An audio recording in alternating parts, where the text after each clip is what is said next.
Welcome to my channel. Try to hear the latest story.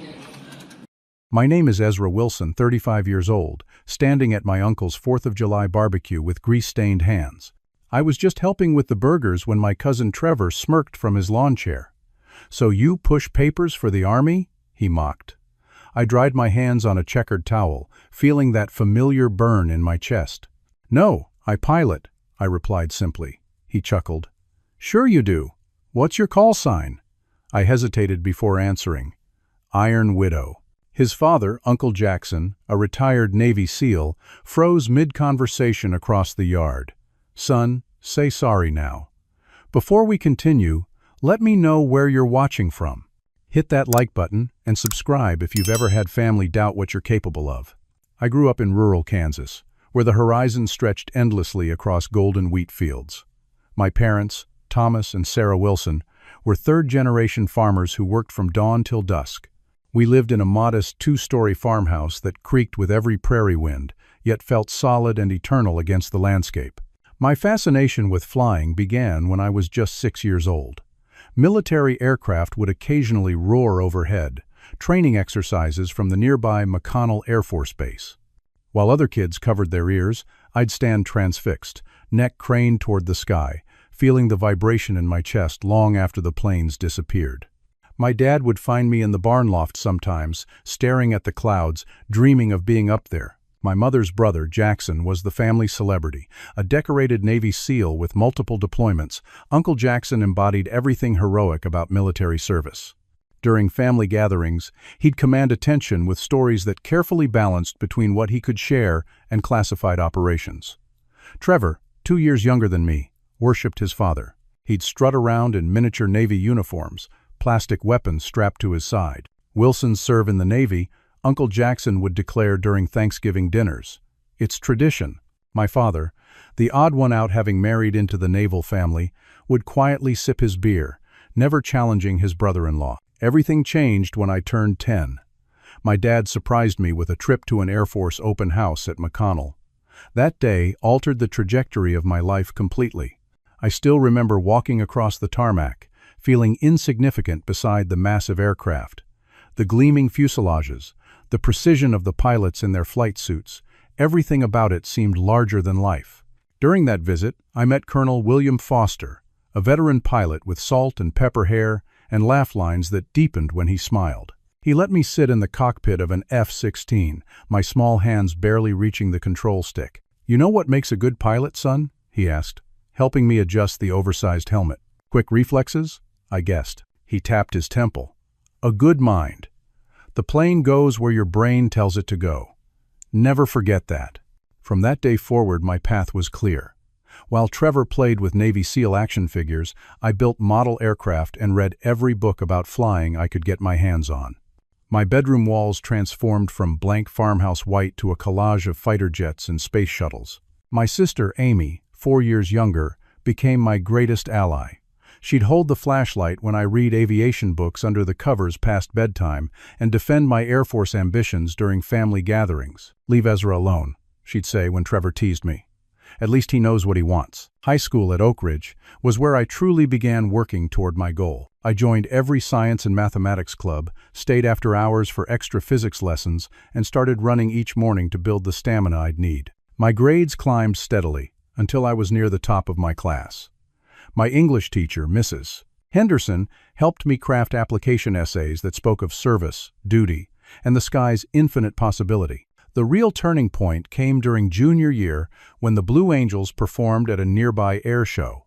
Watching their precision formation, flying aircraft seemingly connected by invisible threads, moving as one through impossible maneuvers, I felt tears on my face. My grandfather, a Vietnam-era pilot who rarely spoke about his service, stood beside me that day. He squeezed my shoulder and nodded. No words needed. When the ROTC scholarship letter arrived, my parents were ecstatic. My father framed it, hanging it prominently in the living room. But at the next family gathering, when I announced my plans to attend the Air Force Academy instead of Annapolis, the temperature in the room dropped noticeably. "The Air Force?" Uncle Jackson's eyebrows rose.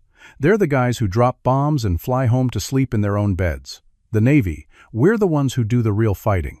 Trevor, then 16, snickered. Guess you don't have what it takes to be a SEAL, cousin. My mother tried to mediate. Jackson, Ezra has always loved planes. This is his dream. But something shifted that day. What had been good-natured rivalry hardened into something more corrosive.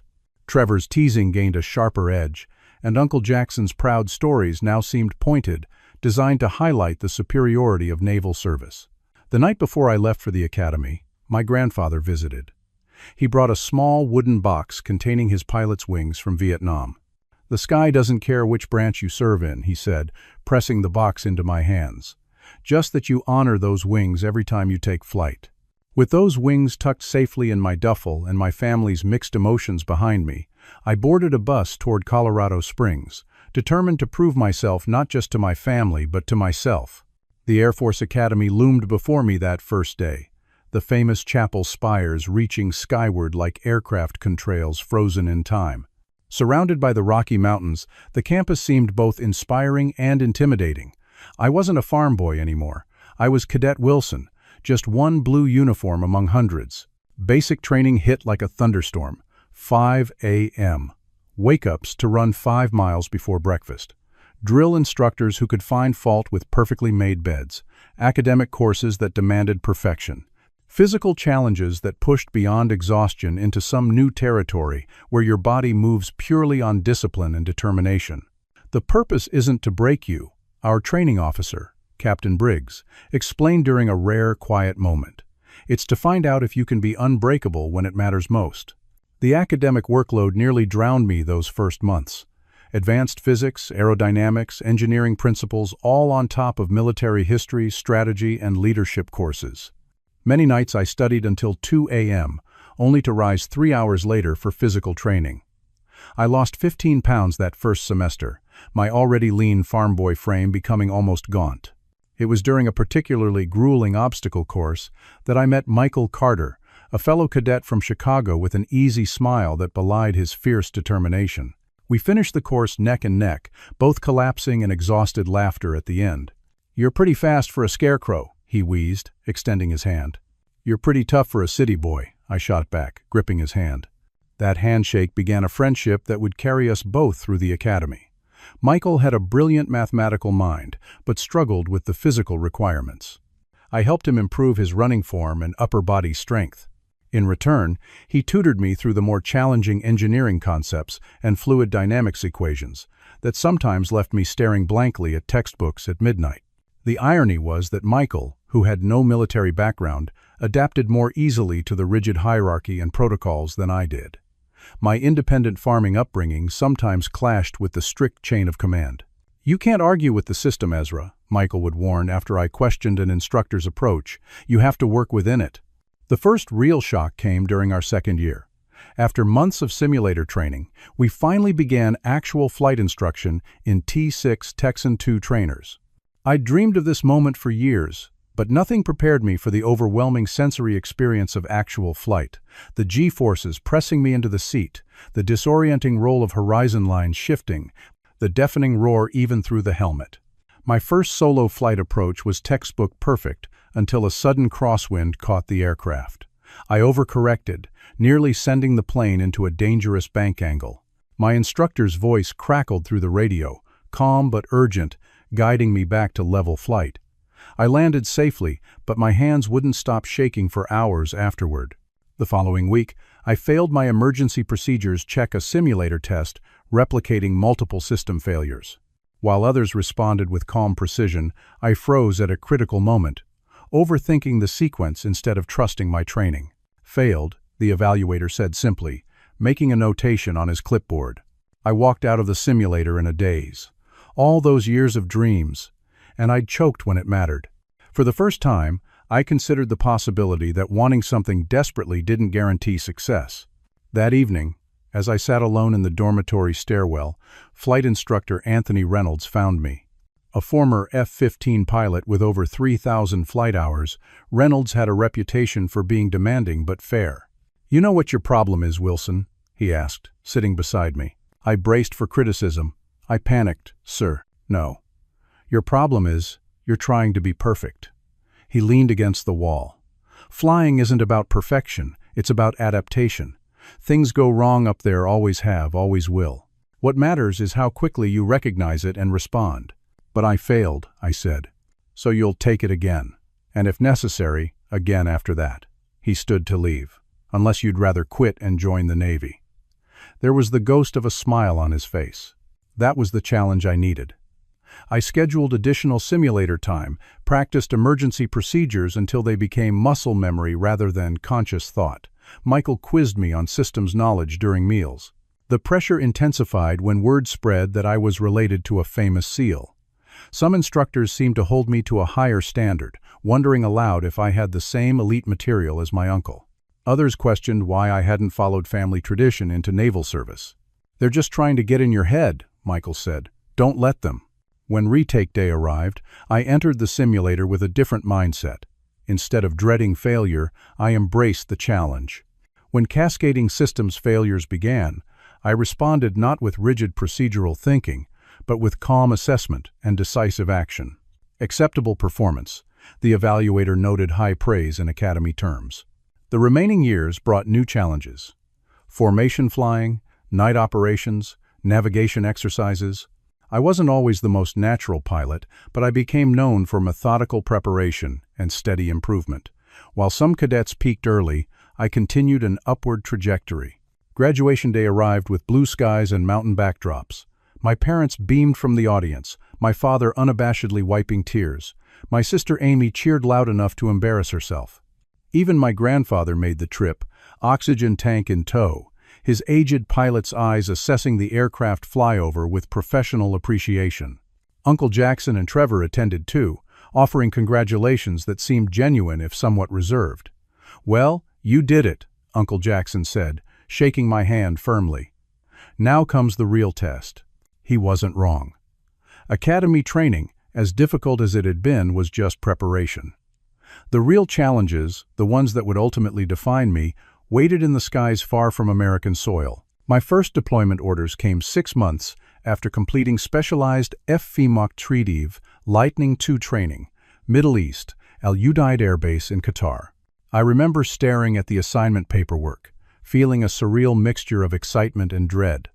This wasn't a training exercise or simulation. This was the real thing. The heat hit me like a physical wall when I stepped off the transport plane in Qatar. 115 degrees, the air so dry it seemed to pull moisture from your lungs with each breath. The massive base sprawled across the desert landscape, a small American city of concrete barriers, aircraft hangars, and temporary housing units. "Welcome to the sandbox," said Staff Sergeant Rivera, who drove me from the airfield to processing. "First deployment?"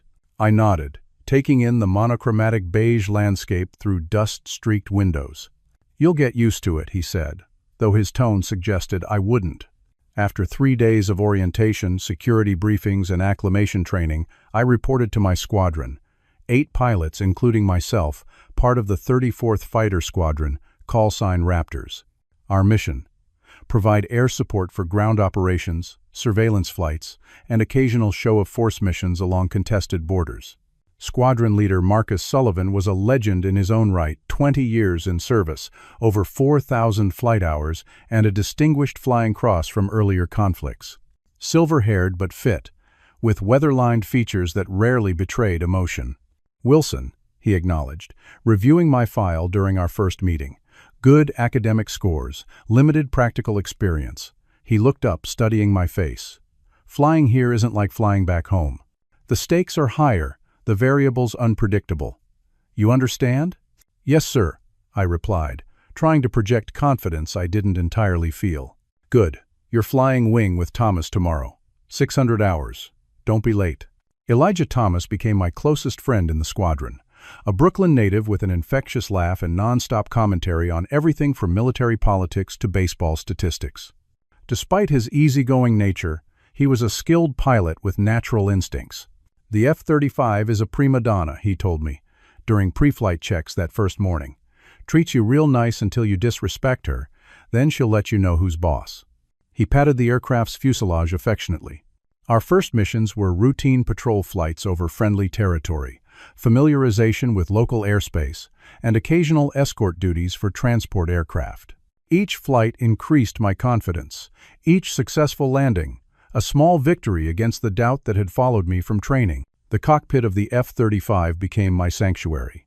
Despite the cramped space, I felt more at home there than in my barracks. The aircraft system's extensions of my own senses, its power responsive to my smallest input. In the air, heritage and family expectations couldn't touch me. 3 months into deployment, everything changed. A forward operating base near the Syrian border came under heavy attack at 3 a.m. Special Operations Forces were pinned down, requesting immediate air support. Our squadron scrambled, racing through abbreviated pre-flight checks. "Stay on my wing. Keep your eyes open," Elijah advised as we taxied. First combat sorties are always memorable. Memorable didn't begin to cover it. Flying through pre-dawn darkness, the landscape below illuminated by firefights and burning vehicles. Radio chatter filled with urgent voices, coordinates passed rapidly, targets identified and confirmed. Sullivan took lead, coordinating with ground forces to identify enemy positions. Raptor 1, cleared hot, came the authorization.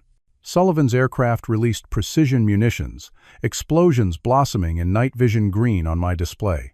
Wilson, Thomas, sweep north. Reports of enemy reinforcements moving in from those hills, Sullivan ordered. We banked sharply, accelerating toward the northern approach. Below us, the landscape was a maze of ravines and rocky outcroppings, perfect cover for approaching forces. "I've got movement. 3 vehicles, Elijah reported. Armed personnel disembarking, confirming hostile intent. The ground controller's voice crackled through. "Confirmed hostile. Clear to engage." What followed was a choreography of precision strikes, the F-35's advanced targeting systems allowing us to neutralize threats with minimal collateral damage. The adrenaline narrowed my focus to a laser-point threat assessment, weapons selection, deployment, confirmation. As dawn broke, the situation at the base stabilized. We maintained air presence, deterring further attacks. Just as we received clearance to return to base, a desperate radio call came through. "Any air assets? This is Badger Team. Civilians trapped in village 2 clicks east of the base. Hostile forces approaching. Request immediate assistance." Sullivan's voice came through our comms. "Fuel check, all aircraft." Most of us, having been airborne for hours, were approaching minimum safe reserves. Only Elijah and I, having arrived later in the engagement, had sufficient fuel remaining. "Thomas, Wilson, divert to these coordinates," Sullivan ordered. "Provide cover for civilian evacuation. Keep it tight, keep it clean." "Copy that," Elijah responded, already banking toward the village. "Let's go save some lives, Ezra." The village was small, maybe 20 buildings clustered around a central well. A group of aid workers and local families were loading into vehicles, desperately trying to evacuate as armed militants approached from the east. "I'll take high cover," I said, positioning my aircraft to maintain surveillance. "I'll go low. Make sure they see us," Elijah replied. "Sometimes just knowing we're here is enough deterrence." He dropped altitude, making a deliberate pass over the approaching militants. His aircraft's shadow raced across the desert floor, a message more clear than words. "We see you. We're watching." For a moment, it worked. The militant vehicles stopped, clearly reassessing their approach. Then came the flash from the ridgeline. Something streaked upward, a shoulder-launched missile that no intelligence had indicated they possessed. Elijah's aircraft sensed the threat, automatically deploying countermeasures, but the missile adjusted course. "Missile lock! Evading!" Elijah's voice tensed. I watched helplessly as his aircraft banked hard, attempting to break the lock. For a moment, it seemed he'd succeeded, the missile tracking wide. Then it corrected, faster than seemed possible.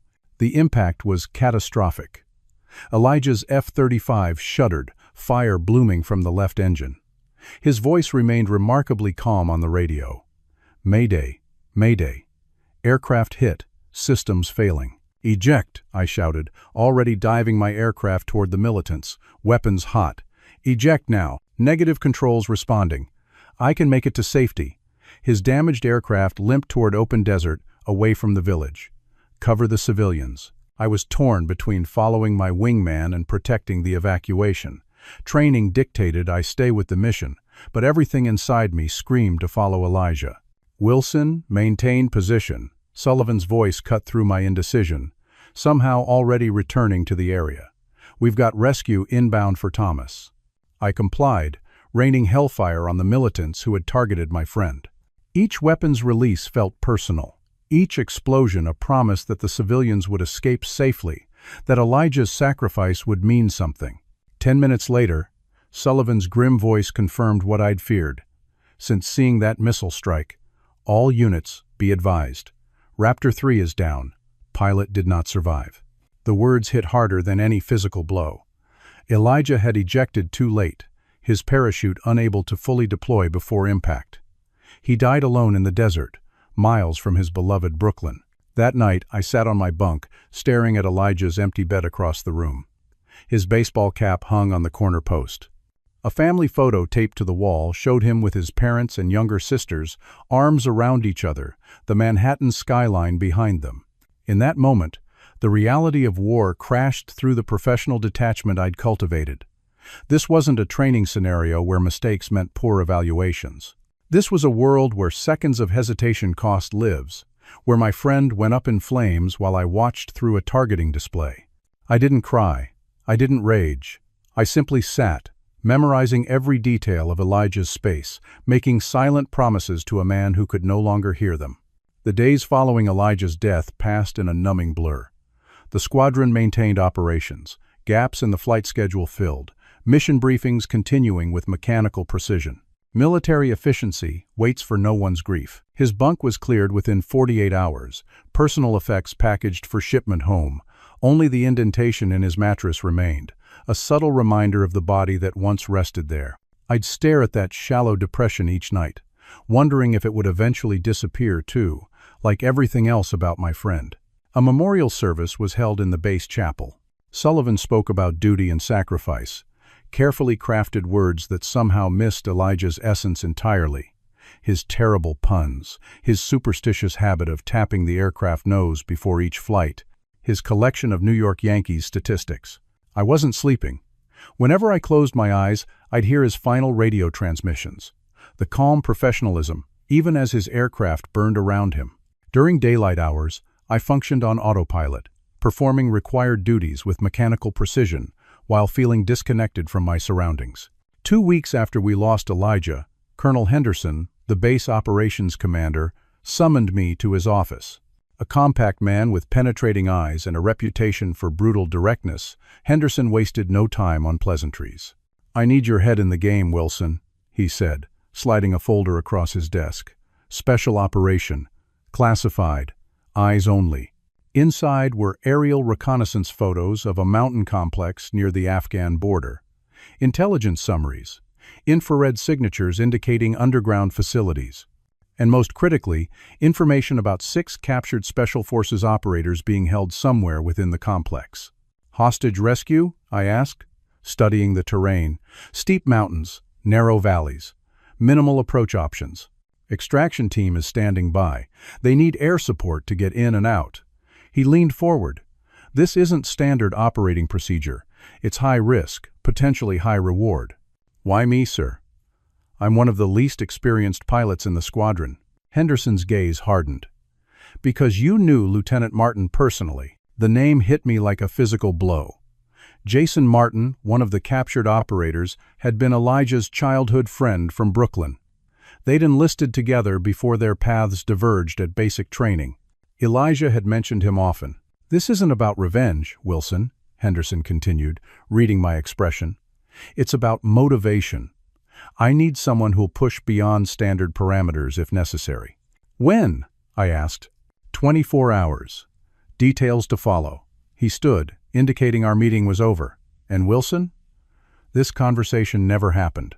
The mission planning was meticulous. 4 aircraft, 2 F-35 seconds for precision strike capability, 2 8 seconds for close air support if the extraction went sideways.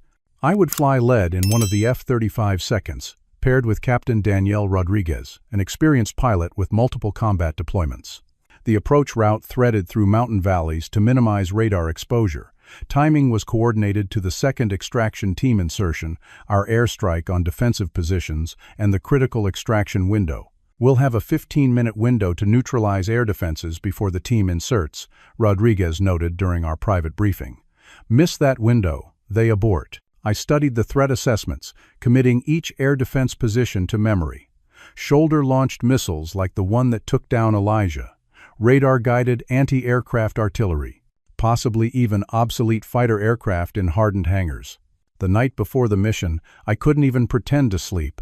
Instead, I wrote letters to my parents, my sister, Michael from the academy, people who deserved more than a standardized condolence note if things went wrong. I sealed each one, addressed them, and tucked them into my locker. Pre-dawn briefing, final intelligence updates, weather reports, communications protocols. The extraction team, 8 Navy SEALs, led by Commander William Hayes, sat silently in the back of the room, faces impassive. "Any questions?" Henderson asked as the briefing concluded. Silence. Wheels up in 30. Good hunting. The pre-flight checks felt different that morning. Each switch, each system verification carried additional weight. As I strapped into the cockpit, I placed Elijah's squadron patch beside my instrument panel. Not regulation, but no one would see it but me. Takeoff was at 0430. The desert still dark around us. 4 aircraft climbing into pre-dawn darkness, maintaining radio silence until reaching operational airspace. Rodriguez flew on my wing, her aircraft a shadow against stars. 2 hours of tense flight, navigating through mountain passes, maintaining terrain masking to avoid early detection. The mission clock in my helmet display counted down relentlessly toward the designated time on target. 5 minutes to target area, I transmitted. Weapons hot, sensors active. As we crested the final ridge, the target complex came into view in the valley below. Bunker entrances carved into mountainsides. Defensive positions along ridge lines. A small airfield with 3 covered hangars. Raptor 1. Engaging primary targets, I announced, designating the air defense systems for my initial strike. My first missile release felt like exhaling after holding my breath too long. Advanced munitions streaked toward radar installations and missile batteries, precision guidance ensuring minimal collateral damage while maximizing tactical impact. Rodriguez followed seconds later, targeting secondary positions. The Aten seconds held high, awaiting the extraction team's arrival before beginning their close support pattern. The plan was proceeding perfectly until it wasn't. Multiple bogies, launching from concealed positions. Rodriguez called. Radar lock, taking evasive action. Intelligence had missed underground hangars. 3 MiG, 21 seconds old but still lethal, climbed rapidly toward our position. Weapons active. Extraction team, be advised. Unexpected air threat, I transmitted. Recommend holding at safe distance. Negative, Raptor 1, came Commander Hayes' response. We're committed. Clear us a path. The next 10 minutes were aerial combat at its most intense. Banking, rolling, deploying countermeasures while simultaneously attempting to neutralize the threat without compromising the extraction team's approach. The F-35's advanced systems gave us an edge, but the enemy pilots flew with desperate aggression. Rodriguez took a hit to her right wing, damage indicators flashing across her systems. I can maintain flight, but maneuverability is compromised, she reported, voice steady despite the situation. Return to safe altitude, I ordered. I'll handle the remaining threat. Negative. Mission parameters require 2 aircraft for complete coverage. She was right, but keeping her in the fight risked losing both of us. As we maneuvered against the remaining MiG, a ground controller's urgent transmission cut through the tactical chatter. All air assets. Extraction team taking heavy fire at the complex entrance. Request immediate support. We were needed in 2 places simultaneously, dealing with the air threat and supporting the ground team. Standard procedure dictated neutralizing the air threat first to ensure battlefield dominance. In that moment, Elijah's face flashed in my mind. His friend was down there with the extraction team. If we followed procedure, we might lose them all. Rodriguez, maintain engagement with the bogey. I'm supporting the ground team. That splits our forces, she protested. It's against tactical doctrine. Sometimes doctrine doesn't save lives, I replied, already banking my aircraft sharply toward the complex. I dove toward the valley floor, pushing the F-35 to its structural limits. The targeting system identified the hostiles, engaging the extraction team, a reinforced position with heavy machine guns and what appeared to be mortars. Extraction team, Raptor 1 approaching your position. Mark friendly positions.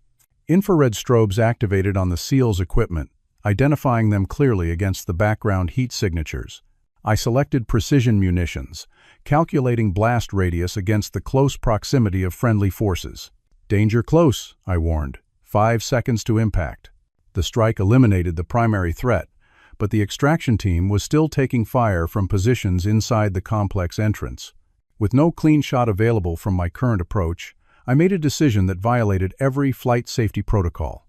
I took the F-35 into the narrow valley between mountain faces, flying barely 300 feet above ground level, using the aircraft itself to draw fire away from the extraction team. "Wilson, what the hell are you doing?" Rodriguez's voice crackled through comms as she finished engaging the MiG.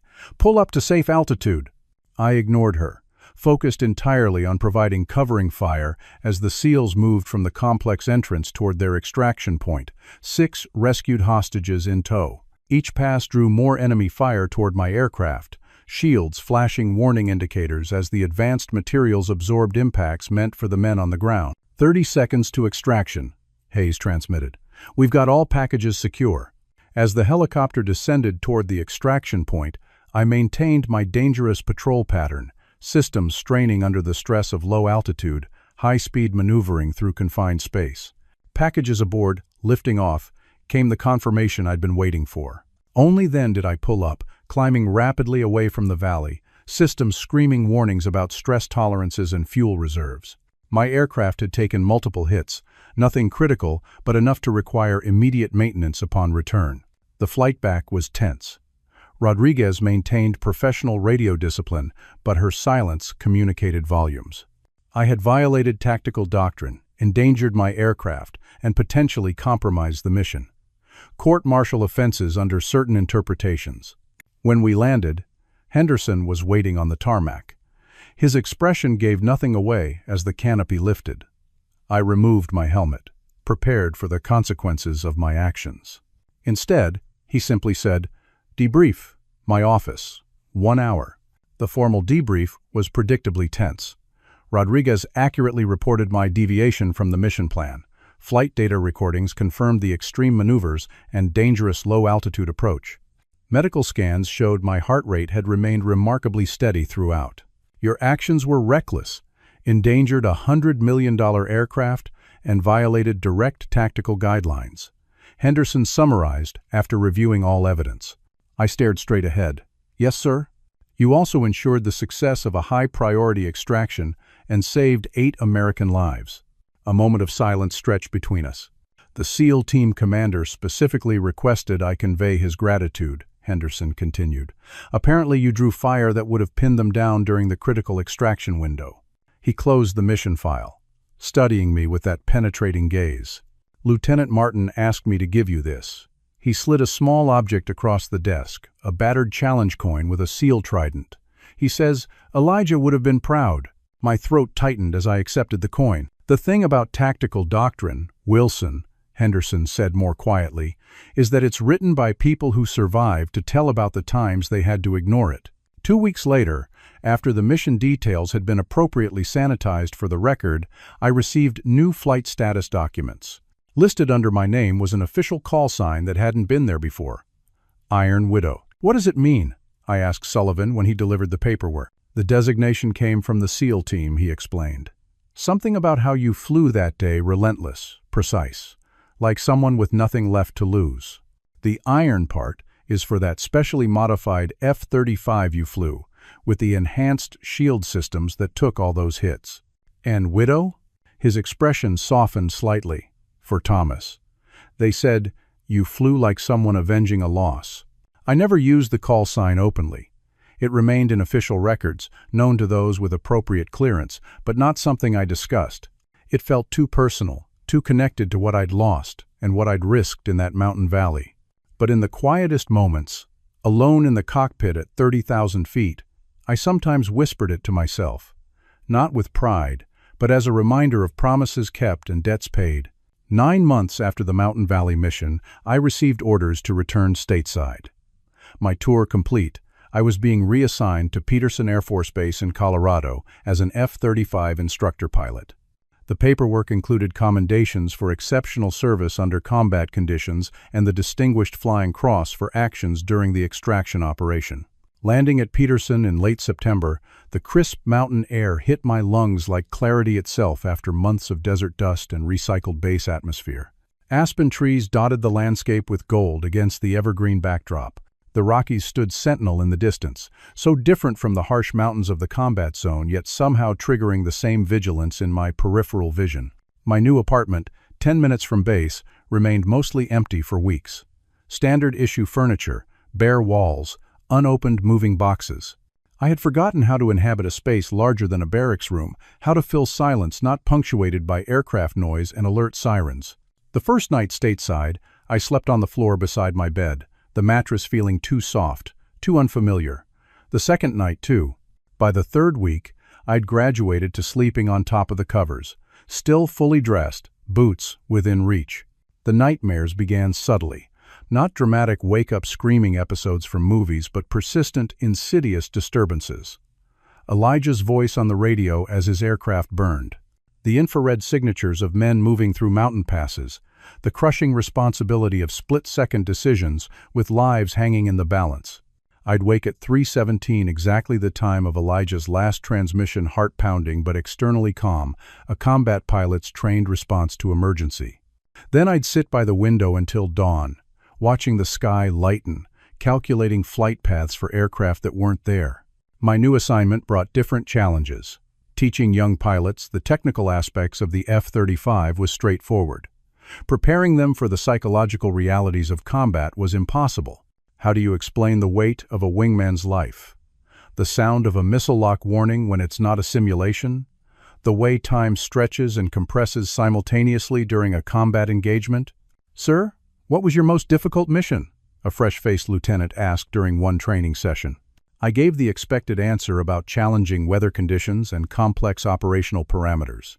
The truth, watching helplessly as my friend's aircraft spiraled toward the desert floor, remained locked behind carefully constructed compartments in my mind. Captain Lauren Mitchell entered my life 6 months after my return. An Air Force flight surgeon specializing in aviation medicine, she conducted my routine physical with professional efficiency until she reached the psychological screening questions. "You've seen considerable combat activity," she noted, reviewing my file. "Any issues with sleep, concentration, emotional regulation?" "No," I lied, maintaining eye contact. She held my gaze a beat too long, clearly unconvinced. "The body keeps score, Major Wilson, even when we don't acknowledge it consciously." Something about her directness, the absence of pity in her assessment, broke through my defenses just enough. I found myself accepting her invitation to coffee the following week. Coffee became dinner. Dinner led to cautious dating, 2 military professionals navigating the complexities of rank, regulations, and my carefully guarded interior landscape. Lauren was patient, intelligent, and perceptive. She recognized the signs I thought I was hiding: the hypervigilance in public spaces, the vacant stare when certain topics arose, the careful avoidance of news from regions where I'd served. "You know, there's no shame in talking to someone," she suggested one evening as we walked around the small lake near her apartment. "Combat stress is a physiological response, not a character flaw." "I'm fine," I insisted, "just adjusting to instructor life." She didn't press, but her silence communicated volumes. 3 weeks later, she ended things between us.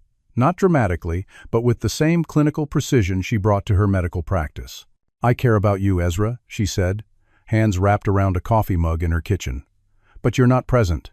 Not really. You're still flying combat missions in your head." I couldn't argue. She was right.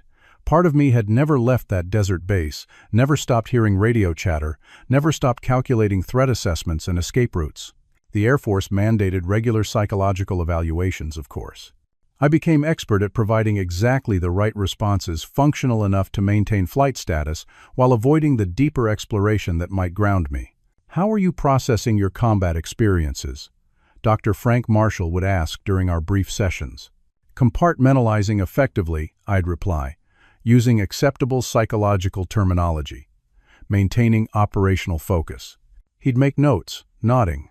Any intrusive thoughts? Flashbacks? Sleep disturbances? Occasional mission review. I'd acknowledge admitting just enough to seem candid. Nothing that impacts performance. In truth, I was slowly disappearing into a narrowing tunnel of existence. Work, physical training, occasional perfunctory social interactions, then home to my Spartan apartment where I'd sit for hours, reviewing technical manuals or staring at the wall, mind thousands of miles away. I declined invitations to squadron social events, avoided the base Christmas party, didn't fly home for holidays, claiming instructor duties required my presence. My parents' voices grew increasingly concerned during our brief phone conversations. My sister Amy threatened to visit if I didn't start sounding like myself soon. The most telling sign was my complete silence about my achievements. The commendations remained in a drawer, unopened. The Distinguished Flying Cross stayed in its presentation box. I never mentioned the Iron Widow call sign to anyone, as if speaking it might conjure the circumstances that earned it. My extended family knew even less. As far as they were concerned, I pushed papers at an Air Force desk somewhere in Colorado. It was simpler that way, avoiding questions I couldn't or wouldn't answer, expectations I no longer had the energy to manage. Then came the letter from my mother in April, nearly 18 months after my return. Handwritten on actual stationery, not an email or text, a rarity in itself that signaled its importance. "Your Uncle Jackson is hosting the annual 4th of July barbecue this year," she wrote. "It would mean so much to have you there. The whole family asks about you. Trevor especially has been wondering how you're doing." I nearly dismissed it immediately. The thought of family small talk, explaining my life in sanitized half-truths, enduring Trevor's inevitable comments about Air Force desk jobs, all of it seemed beyond my capacity. But something in my mother's closing paragraph caught me. "We miss the light in your eyes, Ezra. Whatever happened over there, it doesn't change who you are to us." That night, the dream shifted. Instead of Elijah's burning aircraft, I saw my grandfather's weathered hands passing me his pilot's wings. Instead of radio static, I heard his voice. "The sky doesn't care which branch you serve in, just that you honor those wings every time you take flight." I woke at 3:17 as usual, but this time with a clarity I hadn't felt in months. I was dishonoring those wings not by my actions in combat, but by my refusal to live fully after returning, by locking away the experiences rather than integrating them, by allowing the pain to isolate me from the connections that had once given my service meaning. The next morning, I sent my mother a brief message. "I'll be there for the 4th. Save me a burger." It was a small step, but as any pilot knows, even a 1-degree course correction, maintained long enough, will eventually lead to an entirely different destination. July in Virginia brought oppressive humidity that made the air feel like a wet blanket. Uncle Jackson's sprawling backyard in Norfolk showcased his military precision, perfectly trimmed grass, meticulously arranged patio furniture, and an American flag snapping smartly in the breeze. The swimming pool sparkled turquoise against the landscaped garden where cousins, aunts, and uncles gathered in clusters of animated conversation. I sat in my rental car for 15 minutes before finding the resolve to walk up the driveway. 18 months of minimal social interaction had eroded my confidence in navigating even family gatherings. I'd grown accustomed to the straightforward interactions of military life, direct, purpose-driven communication without the nuanced expectations of family dynamics. My mother spotted me first, abandoning a conversation mid-sentence to rush across the lawn. Her embrace felt both foreign and achingly familiar. "You're too thin," she whispered, pulling back to examine me with maternal scrutiny. "Flight suits are unforgiving," I attempted humor. "Can't hide extra pounds at 40,000 feet." My father was next, his farmer's handshake firm, eyes searching mine for something I wasn't sure I could provide. "Good to see you, son." Amy bounced over with her characteristic energy, punching my arm lightly. "The prodigal brother returns." "Nice of you to remember us little people." More relatives approached Aunt Patricia with uncomfortable questions about those places you were stationed, cousins with growing children I barely recognized, extended family whose names I struggled to recall. I maintained the pleasant, slightly distant persona of someone returning from overseas assignments, carefully steering conversations away from specifics. Uncle Jackson approached last, still ramrod straight at 60 despite retirement. His handshake was evaluative, measuring my grip against some internal standard. "Ezra," Heard you're teaching now. Yes, sir. Peterson Air Force Base. He nodded. Important work. Preparing the next generation. I caught sight of Trevor across the yard, now 30, and sporting an expensive haircut and designer polo that screamed corporate success. He raised his beer in acknowledgement, but continued his conversation with two admiring female cousins. The afternoon progressed with forced normalcy. I helped my father man the grill, flipping burgers and hot dogs while fielding questions about Colorado weather and Air Force regulations. The routine task kept my hands busy and provided a buffer against more probing conversations. "Still a meat and potatoes man?" my father asked, passing me a plate. "Some things don't change," I replied, though, in truth, I rarely cooked for myself anymore, subsisting on base meals and protein bars. The real challenge came after eating, when family members dispersed into conversational groups across the yard. Without the structured task of grilling, I found myself adrift, hyper-aware of exit routes and scanning for safe conversation partners. I was washing my hands at the outdoor sink when Trevor approached, bourbon in hand, confidence radiating off him like expensive cologne. "So," he said, leaning against the nearby post, "what exactly do you do all day? Push papers for the Army?" Several family members within earshot paused their conversations. The casual dismissal in his tone, Army, not Air Force, was deliberate, designed to provoke. I dried my hands on a checkered towel, feeling that familiar burn in my chest. "No, I pilot," I replied simply. He chuckled. "Sure you do. What's your call sign? Chair Force One?" The old Trevor, unchanged since childhood, still defining himself through comparison and competition. In another life, I might have walked away or deflected with humor. But standing there, something shifted inside me, a realignment of something long dislocated. "Iron Widow," I said quietly.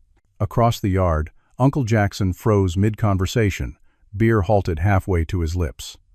The name clearly registered, his military background providing context my civilian relatives lacked. He set down his beer and crossed the yard with purposeful strides. "Son," he said to Trevor, voice tight, "say sorry now." Trevor blinked, confusion replacing smugness. "What? Why? We're just talking. You have no idea who you're talking to." Jackson cut him off, turning to me with new eyes. "Iron Widow. Qatar deployment 18 months ago. Special extraction operation near the Afghan border." I held his gaze, neither confirming nor denying. "You flew that mission?" he asked, voice lower.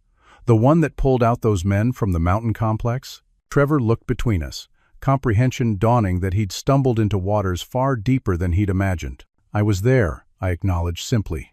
Uncle Jackson's weathered face transformed, professional respect replacing family familiarity. "I knew that team, consulted on their training program before retirement. What you did..." He paused, searching for appropriate words in mixed company. "Let's just say your actions are still discussed in certain circles." The yard had gone oddly quiet, family members sensing something significant unfolding without understanding its dimensions. Trevor, to his credit, recognized the shift. "Ezra, I didn't know." "That was the point," I said. "Some things aren't for sharing at family barbecues." Uncle Jackson placed a hand on my shoulder, a gesture of solidarity I hadn't expected. "Why don't we take a walk?" he suggested. "I've got a bottle of 18-year-old scotch that deserves better company than it's been keeping." We ended up on his deck overlooking the water, Trevor awkwardly joining us at his father's insistence. The scotch burned pleasantly, loosening something that had been tightly bound within me for too long. "I was stateside coordination for that operation," Jackson revealed once we were seated. "Not directly involved, but I saw the intelligence, the planning." He shook his head. "When they told me the air support pilot took an F-35 into that valley at 300 feet, I thought they were exaggerating." "They probably were," I said, staring into the amber liquid. "It was closer to 250. Jackson made a sound between a whistle and a laugh. "Jesus." Trevor sat silently. His earlier bravado evaporated. "We lost good men before that extraction succeeded," Jackson continued. "Your actions that day..." He trailed off, military stoicism preventing further sentiment. "I lost someone too," I said, surprising myself with the admission. "My wingman, earlier in the deployment. Elijah Thomas. Missile strike during a civilian evacuation." The words hung in the humid air between us. I'd never spoken them so directly, not even during debriefs. "Is that why?" Trevor began, then hesitated. Why what? Why you disappeared, after coming back? His tone held no judgment now, only dawning comprehension. Mom said, Aunt Sarah hasn't heard from you in months. I stared across the water, gathering thoughts I'd never fully articulated. When you're over there, everything is immediate, tactical, mission-focused. You don't process, you just function. Then you come home, and suddenly you're supposed to care about mortgage rates and Netflix shows and whether the supermarket has the right brand of cereal. Jackson nodded. The disconnect. Everything feels trivial by comparison.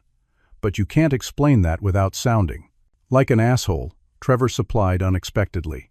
Like you think you're better than everyone because you've seen things they haven't. I looked at him with newfound appreciation. Exactly. So you just check out instead, he concluded. Easier than navigating the middle ground. Something like that. Jackson refilled our glasses.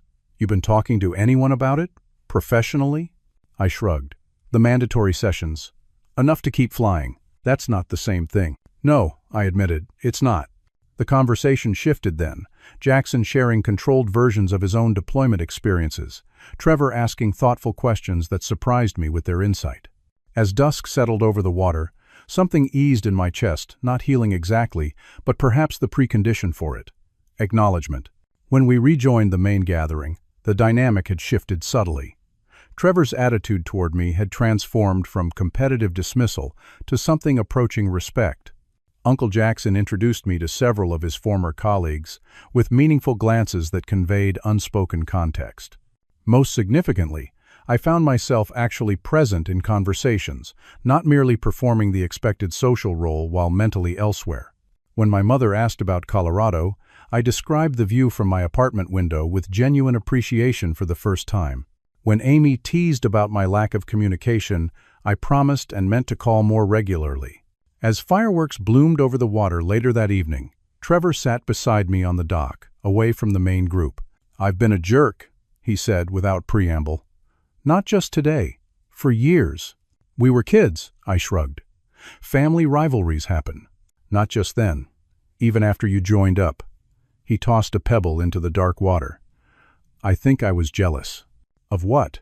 The glamorous barracks life? Military cuisine? He laughed softly. Of the purpose, the clarity.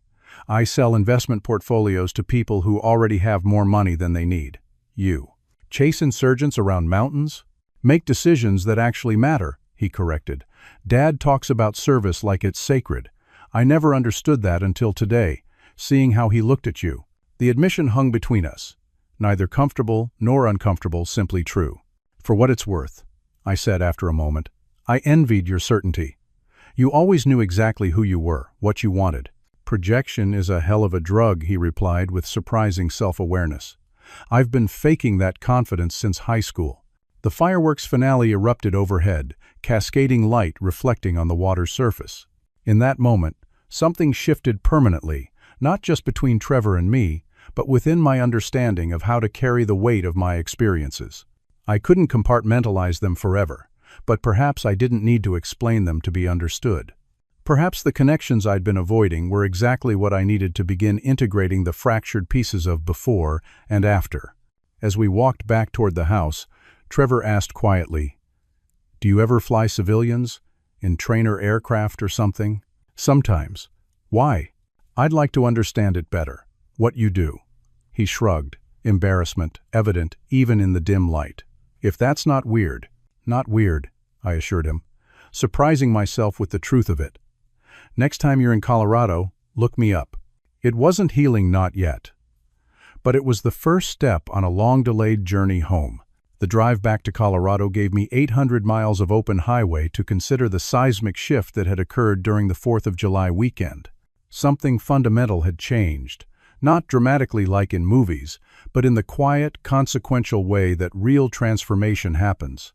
I'd taken the first step toward reconnection by simply allowing myself to be seen, however partially. Upon returning to base, I did something I'd been avoiding for 18 months.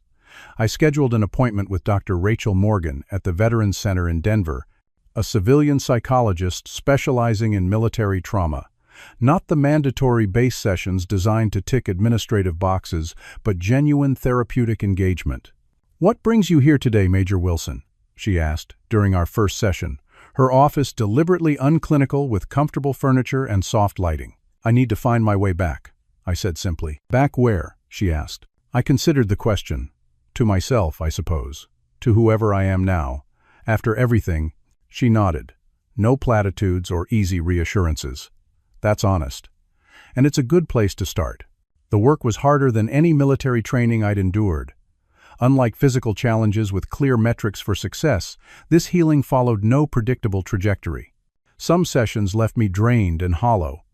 Others brought unexpected clarity. Dr. Morgan never pushed for dramatic breakthroughs or emotional catharsis, focusing instead on practical strategies for integrating my experiences. "Trauma changes the brain's wiring," she explained during one session. "The goal isn't to get over it or return to who you were before. It's to build new pathways, new connections." 3 months into therapy, I took a step that had seemed impossible before. I contacted Elijah's family in Brooklyn. The conversation with his parents was difficult but necessary, not just for them, but for me. I shared stories of their son that military reports hadn't captured. His terrible jokes during pre-flight checks, his unshakable Yankees loyalty, the paperback novels he'd read during downtime. "He talked about you in his letters," Mrs. Thomas said. Her voice warmed despite the grief that still lined her face. "Said you were the most methodical pilot he'd ever seen. That he felt safe flying with you." The words simultaneously wounded and healed. I hadn't kept him safe in the end, but knowing he'd trusted me offered a measure of peace I hadn't expected. That winter, I established Wings of Recovery, an unofficial support program for aviators dealing with combat-related stress. Starting small with just 3 other pilots, we met weekly in a community center room in Colorado Springs, sharing experiences that couldn't be understood by those who hadn't lived them. "The thing no one tells you," Captain James Ferguson said during one meeting, "is how the normalcy afterward feels almost offensive. Like, how dare the world just continue when everything's changed?" Heads nodded around the circle. The universal experience of returning to a civilian world that seemed simultaneously precious and trivial after combat deployment.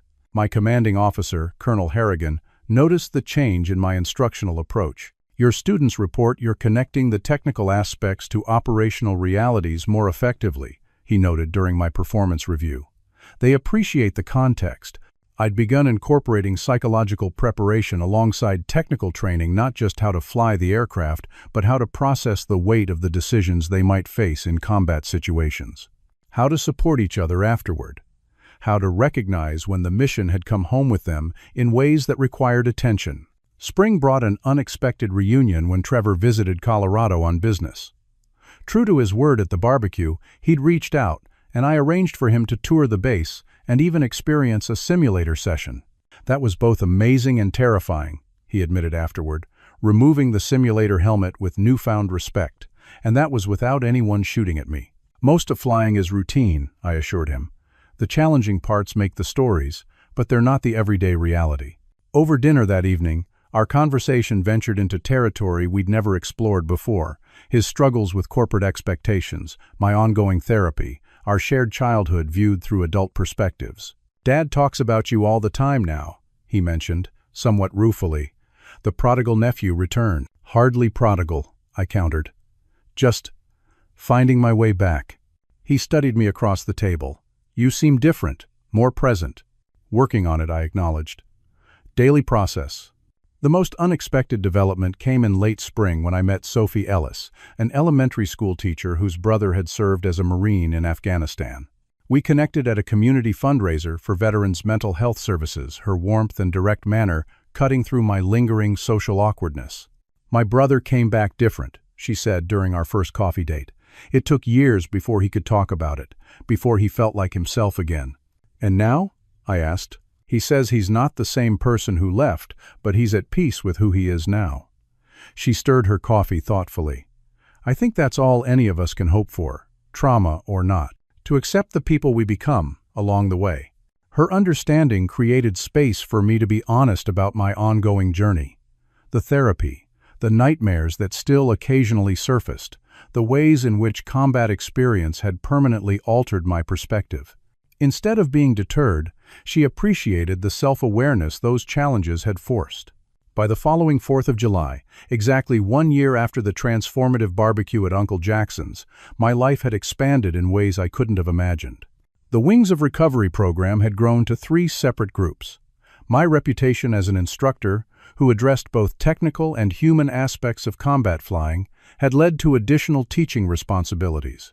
Most significantly, I'd begun flying recreational aircraft again, not for mission purposes or training requirements, but for the pure joy that had initially drawn me to the sky. Solo flights in a small Cessna over the Colorado mountains became a form of meditation, reconnecting me with the freedom and peace that flying had represented before it became associated with combat decisions. That summer, my parents visited Colorado for the first time, showing them my world, my apartment now properly furnished and personalized, my favorite hiking trails.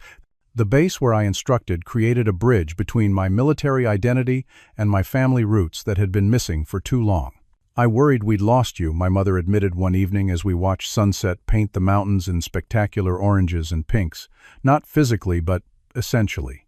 "I think I worried about the same thing," I confessed. "That whatever defined me before couldn't survive what happened there." "And now?" she asked. I considered the question carefully. "Now, I understand that it's not about recovering who I was before, it's about integrating all of it before, during, after, into whoever I'm becoming." She squeezed my hand, maternal understanding requiring no further words. The following month brought an unexpected opportunity when Colonel Harrigan called me to his office. "The Air Force Academy is revamping their combat psychology curriculum," he explained. "They want someone with both instructional experience and operational background. I recommended you. The position would mean stepping away from active flying duties, focusing instead on preparing cadets for the psychological realities of combat service not just during deployment, but in the critical months following return." "You think I'm qualified?" I asked, genuinely uncertain. "I think you've lived it," he replied. "And more importantly, you've found your way through it. That's what these kids need to see, not just how to survive over there, but how to live when they come back." I accepted the position, recognizing it as an opportunity to transform my hardest experiences into something constructive for others following similar paths. The work brought new purpose, allowing me to reframe my combat experience not just as something to overcome, but as wisdom earned at great cost that could now serve others. On the anniversary of Elijah's death, I took a solo flight at sunset not to escape the memory, but to honor it. Banking through golden hour light over the Rockies, I felt his presence not as a ghost or burden, but as a thread in the fabric of my life story. The grief hadn't disappeared, but it had evolved from a crushing weight into a solemn responsibility to live fully in his absence. That evening, after landing, I finally opened the small wooden box containing my grandfather's pilot's wings from Vietnam. I'd kept them stored away since his passing, unable to reconcile their meaning with my complicated relationship with flying after combat. Now, looking at the tarnished metal catching the last light through my window, I understood something he'd tried to tell me years ago. The sky doesn't care which battles you've fought or what burdens you carry. It simply offers the same freedom. It always has the perspective that comes from rising above, seeing the larger landscape beyond immediate struggles. The wings weren't symbols of combat, but of transcendence, the human capacity to rise above limitation, to gain perspective, to return changed but intact. The true measure of courage, I've come to understand, isn't found in dramatic moments of battlefield heroism, though those certainly require it. The deeper courage lies in the quiet, daily decision to engage fully with life after experiencing its fragility, to remain open rather than armored, to allow connection despite knowing the pain of loss. My call sign, Iron Widow, represented a moment when I flew through danger with nothing left to lose. But the greater victory has been learning to navigate life with everything, to lose again, relationships, vulnerability, hope for the future. Finding the courage to care deeply, despite knowing exactly how painful loss can be. This isn't a story about heroics or exceptional circumstances. It's about the journey we all face in different forms, learning to integrate our most painful experiences rather than being defined by them. Finding pathways back to connection when isolation seems safer. Discovering that strength isn't about being unbreakable, but about piecing yourself together differently after breaking. As I watched the sun slip behind the mountains, I realized that every flight path, whether in aircraft or in life, requires both navigation and adaptation. We set a course knowing conditions will change, requiring adjustments along the way. The destination isn't fixed, it evolves as we do. The real courage isn't in never experiencing turbulence, but in continuing to fly through it, making countless small corrections, trusting the journey even when the horizon disappears temporarily from view. That's the lesson I hope to pass on to every cadet, every pilot, every person struggling to reconcile who they were before with who they've become after. The sky remains open. The journey continues. And sometimes, the most important flight path leads not outward, but home. Have you ever had to reinvent yourself after a life-changing experience? Or found unexpected understanding from someone you thought could never relate to your struggles? Share your story in the comments below. If this resonated with you, please hit that like button and subscribe for more real-life journeys of transformation. Thank you for flying with me today. Until next time, keep your horizon steady and your heart open.